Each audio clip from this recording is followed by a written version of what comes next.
কাছের এবং দূরের যে যেখানতে ভিডিওটি দেখছেন সবাইকে আসসালামু আলাইকুম রহমতুল্লাহি ও বারাকাতু। তো বন্ধুরা, আমি আজকে আপনাদেরকে একটি কথা বলতে চাই। সেটা হচ্ছে আজকে আমার মায়ের কথা খুব মনে পড়ছে। আমার মা দুনিয়াতে নাই, কিন্তু মায়ের কথা মনে পড়ে। মা কেন জানি না, মা শব্দের অর্থটাই অন্যরকম।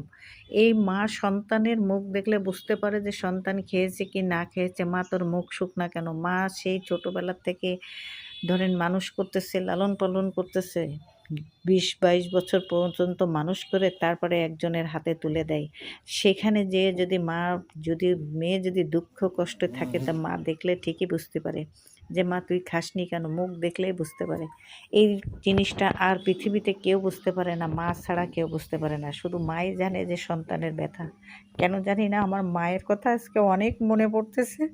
আর আপনাদেরকে কি বলবো, মা জিনিসটা অন্যরকম। আর এই সন্তান যদি স্বামীর ঘরে যেয়ে যদি বিধবা হয়ে ঘরে চলে আসে, তাহলে ওই মার বেঁচে থাকার চেয়ে না থাকাই ভালো। একটা সন্তান কত কষ্ট করে মানুষ করে পরের হাতে দিয়েছে, যে সেখানে সে সংসার ধর্ম করবে, সেখান থেকে যদি সে বিধবা হয়ে ফিরে আসে, এর মতো দুনিয়ায় আর কষ্ট কিছুই নেই। তারপরে মা জাতি শব্দটাই অন্যরকম। ভালো লাগলে